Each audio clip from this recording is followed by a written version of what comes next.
Hello viewers, welcome to the channel. आज की इस वीडियो में हम करने वाले हैं क्लास 10 का इकोनॉमिक्स का टर्म 2 में पूछे जाने वाला chapter globalisation and the Indian economy.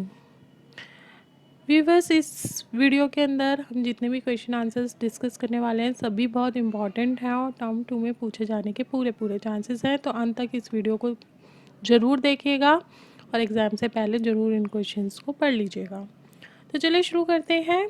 हमारी आज की वीडियो का पहला क्वेश्चन है, अगर आपको ये वीडियो पसंद आती है और आप हमें सहयोग देना चाहते हैं तो इस क्यूआर कोड को स्कैन करके इच्छा अनुसार सहयोग राशि दे सकते हैं।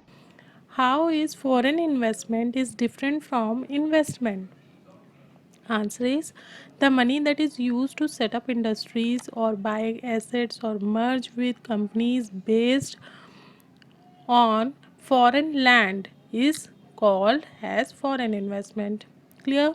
While the buying of asset, land, building, etc. on homeland are called investment. अपनी होमलैंड पर अपनी कंट्री में खरीद रहे हैं तो लोकल इन्वेस्टमेंट जो होती है वो हो गई, और अगर किसी फॉरेन कंट्री में खरीद रहे हैं तो फॉरेन इन्वेस्टमेंट हो गया। Next question is how are local companies benefited by collaborating with multinational companies? Multinational companies के साथ कोलैबोरेट करके लोकल कंपनीज को बेनिफिट कैसे होता है?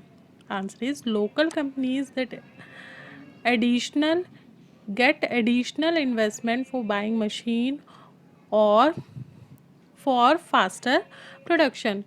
क्या होता है कि जब वो कोलैबोरेट कर लेते हैं लोकल कंपनीज तो उनको क्या होता है, इन्वेस्टमेंट मिल जाता है। वो एडिशनल इन्वेस्टमेंट हो गया जिससे वो न्यू टेक्नोलॉजिकल मशीन्स वो परचेज कर सकती हैं and can raise their production. दूसरा क्या है, MNCs provide them latest technology. उससे क्या होता है, उनको लेटेस्ट टेक्नोलॉजी मिलती है। Next is by increase production companies get greater profit. जैसे ही उनका प्रोडक्शन इंक्रीज होता है तो उनका प्रॉफिट भी इंक्रीज हो जाता है automatically. Next question is explain the function and importance of world trade organisation. Means WTO का क्या फंक्शन है? WTO deals with regulation of trade between participating countries. WTO के अंडर जो भी कंट्रीज़ पार्टिसिपेट करती हैं उनको कौन से रूल्स और रेगुलेशंस को अप्लाई करना है, फॉलो करना है, वो WTO डील करती है उनसे। Next is it is considered as the centre of economic research and analysis. WTO को सेंटर माना जाता है इकोनॉमिक रिसर्च एंड एनालिसिस का। नेक्स्ट इज इट सुपरवाइजेज और लिबरलाइजेज इंटरनेशनल ट्रेड। सुपरवाइज करता है और लिबरलाइज भी करता है इंटरनेशनल ट्रेड को, जिससे कि आसानी से इंटरनेशनल ट्रेड परफॉर्म किया जा सके। Next is look after the implementations, administration and operation of covered agreements. जो भी कंट्रीज़ के बीच में एग्रीमेंट्स होते हैं उनको देखना और वो ठीक तरीके से ऑपरेट हो रहे हैं कि नहीं वो सभी चेक करती है WTO। Next question is what are special economic zones? SEZ क्या होते हैं? Why have they been set up, और क्यों बनाए जाते हैं special economic Jones?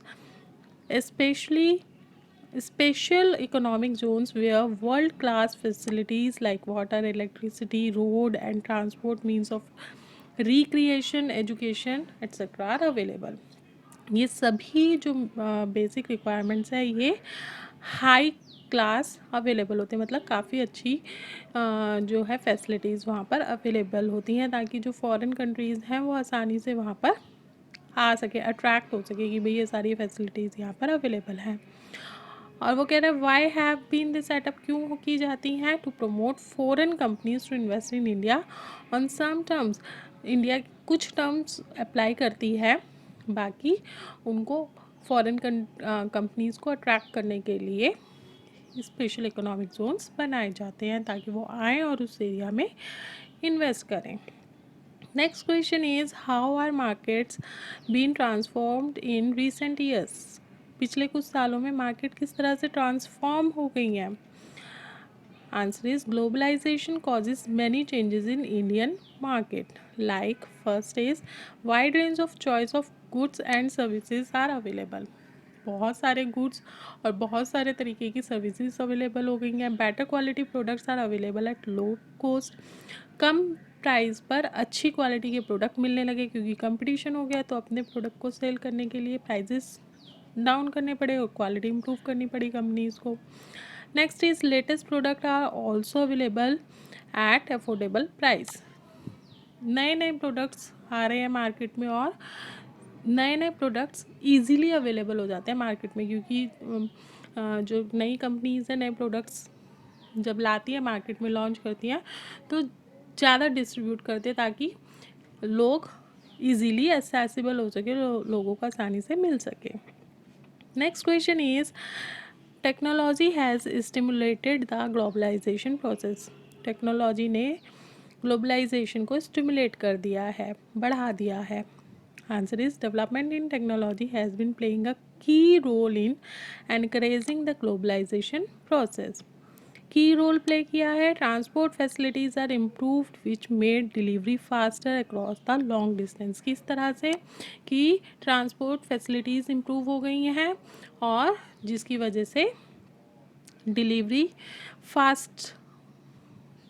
Faster level पर हो पाती है और वो भी लॉन्ग डिस्टेंसेस पर। Next is development in information and communication technology made easy access to remote places around the world. Remote places पर भी इजीली जो है सामान पहुंच जाता है। क्यों? क्योंकि इंफॉर्मेशन और कम्युनिकेशन टेक्नोलॉजी ने ये आसान कर दिया है, तो ग्लोबलाइजेशन का ये फ़ायदा हुआ है। नेक्स्ट क्वेश्चन इज़ ग्लोबलाइजेशन इसलिए बड़ा है। Next question is globalization and competition among producers has been the advantage to consumers. Globalization से जो कंपटीशन बढ़ा है उसके चलते कंज्यूमर्स को बेनिफिट होता है। कैसे? क्या होता है? Availability of greater choice of goods available for consumer. Consumers के लिए तो ज़्यादा चॉइसेस हो जाती हैं। दूसरा क्या होता है? Good quality products are available at lower price. अच्छे प्रोडक्ट्स कम प्राइस में मिल जाते हैं। कंज्यूमर्स लाइफ इम्प्रूव, और कंज्यूमर की जो लाइफ है उसमें इम्प्रूवमेंट आया है। Next question is define the term liberalization. Liberalization का क्या मतलब है? रिमूविंग बैरियर्स और restriction set earlier by the government on trading is known as liberalisation.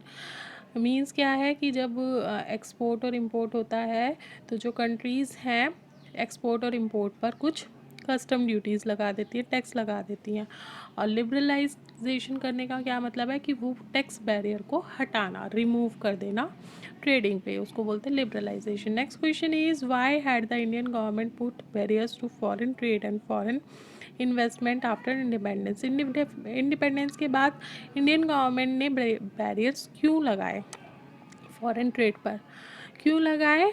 To protect the domestic producers foreign competition.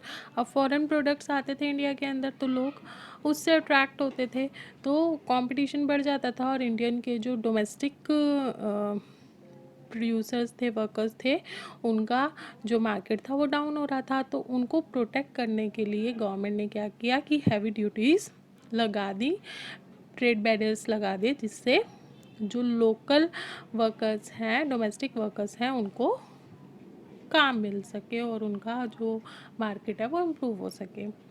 Next question is what is made by trade meant by trade barrier. Trade barrier से क्या मतलब है? Restrictions imposed on import and export of goods are known as trade barriers. जो restriction लगाई जाती हैं import और export पर उसको बोलते हैं trade barrier. Next question is what are MNCs and what are the features of MNC? MNCs क्या है? The companies that owns or control production in more than one nation is called multinational company. अलग अलग देशों के अंदर उन्होंने जो companies लगाई होती हैं उनको बोलते हैं मल्टीनेशनल कंपनीज। और इनके फीचर्स क्या हैं? It owns production unit in more than one nation. एक से ज़्यादा नेशंस में उन्होंने कंपनीज लगाई होती हैं, तो हर एक यूनिट में प्रोडक्शन होता है उनका। और क्या होता है? It employees labour from different countries in different production unit. और जिस कंट्री में भी उनका प्रोडक्शन यूनिट होगा, कंपनी होगा, वहाँ पर वो एम्प्लॉयज़ भी एम्प्लॉय करेंगे और वहाँ पे अपना प्रोडक्शन करेंगे। That is all for today. I hope आपको वीडियो पसंद आई होगी। आपको वीडियो कैसी लगी कमेंट बॉक्स में कमेंट करके जरूर बताइएगा। वीडियो पसंद आए तो वीडियो को लाइक कर दीजिए, फ्रेंड्स के साथ में, रिलेटिव्स के साथ में ज़्यादा से ज़्यादा शेयर कीजिए। चैनल पे पहली बार आए हैं तो चैनल को सब्सक्राइब कर लीजिए, साथ ही बेल आइकॉन को प्रेस कर लीजिए ताकि आपको नए नए वीडियोज़ के नोटिफिकेशन साथ साथ मिलते रहें। ऐसी ही दूसरी वीडियोज़ देखने के लिए कमेंट बॉक्स में आपको डिस्क्रिप्शन बॉक्स में आपको लिंक मिल जाएगा, वहाँ से जाके आप दूसरी वीडियोज़ देख सकते हैं। फिर मिलेंगे एक नई वीडियो में एक नए चैप्टर के साथ। तब तक के लिए bye bye, have a great day.